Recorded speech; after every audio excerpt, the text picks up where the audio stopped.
한국에 온 지 7년 만에 매매 계약서를 썼어요. 악으로 깡으로 그때 했던 것 같아요. 진짜 이를 악물고. 안녕하세요. 통일연구원에서 부연구원으로 지금 근무하고 있는 조현정입니다. 반갑습니다. 제가 1월 15일부터 출근을 했습니다. 아직은 6개월이 안 돼서 신입입니다. 네.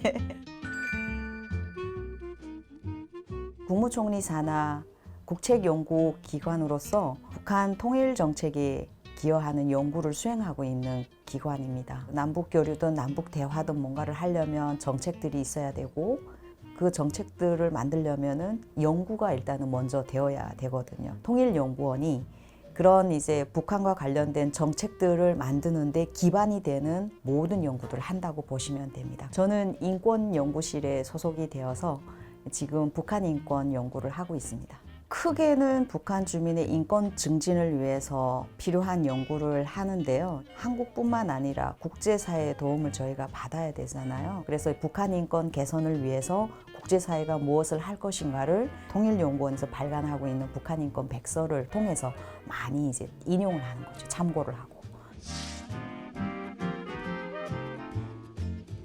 일단 뭔가 목표가 있어야지 내가 더 열심히 살 것 같았어요. 그래서 열심히 살아야 되는데 그 열심히 사는 동기를 10년 안에 내 집을 사는 것. 약간 좌우명처럼 하나 제가 만든 게 시간은 돈이다. 이렇게 이제 뭔가 좌우명을 제가 스스로 만들었습니다. 그래서 처음으로 시작한 일이 신문 배달이었었어요. 새벽에. 그렇게 신문 배달을 시작을 하고 이제 낮에 이제 그 보험회사를 처음에 이제 누가 추천을 해가지고 노력한 것만큼 돈을 벌 수 있다고 얘기를 하시더라고요.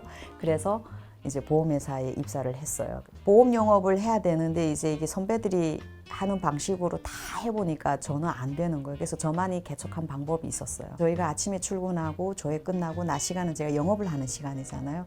그 시간에 쪼개가지고 알바를 하기 시작한 거예요. 거기서 친하신 분들이 다 제 고객이 된 거예요. 한 달 정도 일을 하니까. 그래서 아르바이트를 더 많이 하기 시작한 거예요. 고깃집, 햄버거 가게, 치킨 가게, 뭐 족발집, 옷가게에서 이제 옷도 팔아보고 화장품, 정수기 판매, 자판기 대리점 전단지 붙이고 그렇게 한 5년 일하고 제가 두 번째로 찾은 게 이제 캐디 직업인데 하루에 6km, 7km 이렇게 걸으면서 일을 한다는 게 쉬운 일이 아니었어요. 그래서 저는 육체적으로 진짜 힘들었었어요.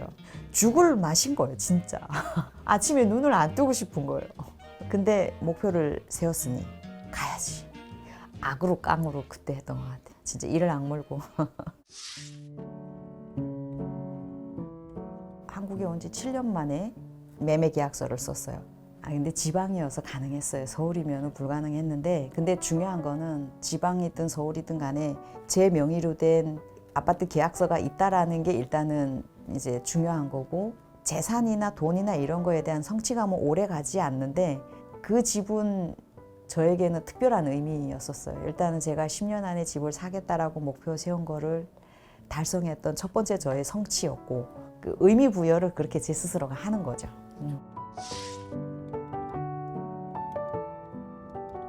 인생은 누구를 만나느냐에 따라서 항로가 바뀔 수도 있는 것 같아요. 저랑 같이 입사한 입사 동기 중에 방송대에서 공부하는 언니가 있었어요. 처음 알았죠, 그때. 일을 하면서 공부를 할 수 있다는 거를. 아마도 제 무의식 속에 묻혀있던 그 공부에 대한 어떤 배움에 대한 갈망이 건드려진 것 같아요. 근데 되게 웃긴 게 뭐냐면 공부를 시작을 했더니 공부가 너무 재밌는 거예요. 이제 세상을 조금은 이제 알게 된 상태에서 공부를 하니까 공부가 더 재밌었던 것 같아요. 그때 처음으로 제가 이제 내가 왜 부자가 되려고 했을까? 그리고 부자란 과연 뭐지? 그리고 부자의 기준은 뭐지? 이런 질문을 처음 하게 된 거예요. 결국에는 부자는 내가 정하는 거잖아요. 오히려 제가 돈을 그렇게 쫓아서 열심히 안 살다 보니까 돈이 더 모이더라고. 아, 돈은 쫓아가는 게 아니었구나. 이제 이런 것도 깨닫게 되고 뭔가 삶의 많은 깨달음을 공부를 하면서 이제 깨닫기 시작을 했던 것 같아요. 진짜 인생이 뭔지를 그때 깨닫기 시작했던 것 같아요. 가장 크게 제 마음 안에 있는 원동력은 우리 아들에게 자랑스러운 엄마가 되고 싶다. 왜냐하면 저는 이 아이에게 정말 마이너스 엄마였거든요. 너무 많이 잘 못해줬고 저도 적응을 하느라고 그래서 그게 가장 미안하고 그래서 더 열심히 해야 되는 이유인 것 같아요. 저희 아들이 엄마를 롤모델이라고 얘기를 해주고 있어요. 되게 제가 울컥하고 부끄럽거든요. 아, 내가 조금이라도 열심히 살았던 거를 그래도 이 아이가 조금이라도 알아주는구나 라는 이제 약간의 안도도 있고, 그래서 저는 이 아이가 계속 행복했으면 좋겠어요. 그리고 어떤 어려운 상황이 오더라도 잘 이겨냈으면 좋겠어요.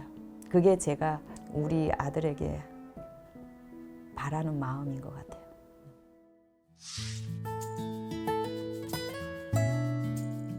통일연구원에 임용이 된 것도 저에게는 정말 큰 축복이에요.